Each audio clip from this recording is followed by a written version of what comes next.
In today's video, I'm going to teach you how to fix Gmail slow performance in browser. 5 minutes. If Gmail feels laggy, messages take too long to load, or the interface hangs, a quick cleanup of your browser's site data can make a big difference. I'll walk you through a simple, safe process that works in most modern browsers. First, open your browser. These steps apply broadly whether you're using Chrome, Edge, or a similar browser on a desktop or laptop. Make sure you've saved any work in other tabs, just in case. Next, look to the top right corner of the browser window and click the three-dot icon. This opens the main menu with tools and settings. If your browser looks slightly different, the menu might be in a similar spot with a gear or lines icon, but the idea is the same. From that menu, click on Settings. This takes you to the control center for your browser, where you can manage privacy, performance, and site permissions. Inside Settings, find and click Privacy and Security.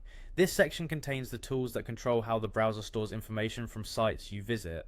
Over time, stored site data can get outdated or corrupted, which is a common reason Gmail slows down. Now click on Delete Browsing Data. Depending on your browser, this may be called Clear Browsing Data. You'll see options for different categories of data and possibly a time range. Select Cookies and other site data. This is the key option for fixing Gmail slowness because it removes stored session information and site-specific data that can interfere with loading. Be aware that clearing cookies will sign you out of most websites, so you may need to log back into a few services afterward. If you see a time range, choose what you're comfortable with.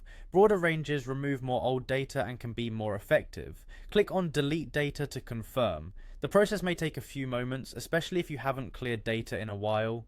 Let it finish before moving on. Finally, go back to your Gmail tab and refresh the page. Gmail will reload fresh data, and you may be asked to sign in again. Once it's open, try navigating your inbox, opening a conversation, and composing a message to check responsiveness. In most cases, you'll notice snappier performance right away. That's it. This quick cleanup resolves many browser-related Gmail slowdowns. If issues linger, remember that heavy extensions, low storage, or a weak internet connection can also affect speed, but clearing site data is a great first step and often all you need. Thanks for watching and happy emailing.